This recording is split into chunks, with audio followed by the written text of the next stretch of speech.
Hey friends, welcome to my YouTube channel Universal Diaries by Nancy. So friends, आज हम बहुत ही important topic के बारे में बात करने वाले हैं, self love. So what self love is all about. Life में ना हमारा फोकस जिस भी एस्पेक्ट पर सबसे ज़्यादा होगा ना, वहीं पर हमारे जो थॉट्स की एनर्जीज़ है ना, वहीं पर रिवॉल्व करेंगी. चाहे वो वर्क हो, फैमिली हो या फिर फ्रेंड्स हो. अगर आपका फोकस ज़रूरत से ज़्यादा सिर्फ प्रोफेशनल लाइफ पर है तो उसी से रिलेटेड आपके पास काम ही काम होगा. फैमिली या फ्रेंड्स के लिए आपके पास इतना टाइम नहीं होगा. और अगर आप फैमिली ओरिएंटेड हैं तो जो फैमिली के मसले हैं, जो फैमिली के इश्यूज़ हैं, वही आपके माइंड को कैप्चर करके रखेंगे, जिसकी वजह से आपका ध्यान वर्क पर मतलब अपने प्रोफेशनल फ्रंट पर या फिर अपने दोस्तों पर इतना नहीं जा पाएगा. और अगर आप इनसे हट के अगर अपने फ्रेंड्स पर ज़्यादा फोकस करते हैं तो आपका जो एनर्जीज़ है ना माइंड की, वो अपने फैमिली या अपने वर्क फ्रंट पर इतनी होंगी ही नहीं. आपको फैमिली में क्या चल रहा है इससे आपको कोई लेना देना नहीं है, क्योंकि आप अपने फ्रेंड्स में व्यस्त हैं. So friends, the point is कि इस मटेरियलिस्टिक वर्ल्ड में हम जैसे भी सरवाइव कर रहे हैं, तो क्या हमने अपने ड्रीम्स और डिज़ायर्स को पूरा किया है? हमने अपनी सेल्फ वर्थ, अपनी सेल्फ वैल्यू कभी रियलाइज़ की है? कभी खुद से प्यार किया है? अपनी केयर की है हमने?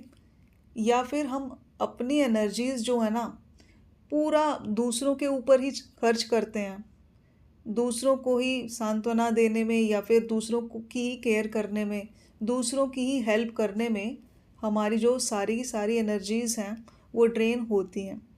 क्या हमने खुद के लिए कुछ बचा कर रखा है? सेल्फ लव के कॉन्सेप्ट को समझने का ना सबसे बेस्ट एग्जाम्पल है हमारे डीटीज़. जैसे कि जो भी हमारे देवी देवता हैं, भगवान शिव हैं, गौतम बुद्ध हैं, विष्णु भगवान हैं, बजरंग बली हैं, कृष्ण भगवान हैं, आप किन्हीं को भी देख लीजिए, वो सब हमें प्रोटेक्ट करते हैं. हमारी अलग अलग इच्छाओं को पूरा करते हैं, वो हमें ब्लेसिंग्स प्रोवाइड करते हैं. बट साथ साथ में वो अपना इनर वर्क भी करते हैं. हमेशा आपने उनको अपने ध्यान मुद्रा में देखा होगा, तपस्या की अवस्था में देखा होगा. सेम यही चीज़ हमारे लिए भी एप्लीकेबल है कि हम कहाँ स्टैंड करते हैं इस दुनिया में, हमने अपनी क्या वैल्यू बनाई है. हम स्पिरिचुअली, इमोशनली या फिर फाइनेंशियली किसी और पर तो डिपेंड नहीं करते ना. हम अपनी नीड्स को खुद फुलफ़िल कर सकते हैं ना. हम किसी के ऊपर डिपेंडेंट तो नहीं है ना अपनी इमोशनल नीड्स के लिए या फिर किसी भी तरह की नीड्स के लिए. सो फ्रेंड्स, जब तक हम खुद में बैलेंस नहीं लाएंगे ना हर प्रकार से, तो हम अच्छी चीज़ें अट्रैक्ट नहीं कर सकते जो हमारे लिए फुलफिलिंग हो. अगर हम खुद ही अंदर से खोखले होंगे तो हम वैसी ही चीज़ें अट्रैक्ट करेंगे.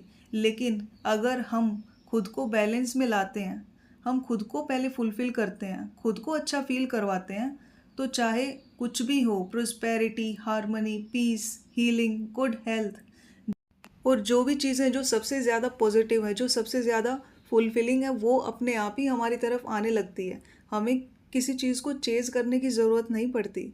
तो सेल्फ लव ना एक तरह से हमें आज़ाद करता है, फ्रीडम देता है, हमें हर तरह के बंधन से मुक्त करता है. हम सेल्फ सफिशिएंट बन जाते हैं और दूसरों के फालतू के ओपिनियंस हमारी लाइफ को कोई इफ़ेक्ट नहीं कर पाते. सो फ्रेंड्स, मुझे उम्मीद है कि आपको सेल्फ लव पर मेरी ये वीडियो पसंद आई है. So please like, share, comment and subscribe to my channel and stay connected for more videos. Bye. Thank you all.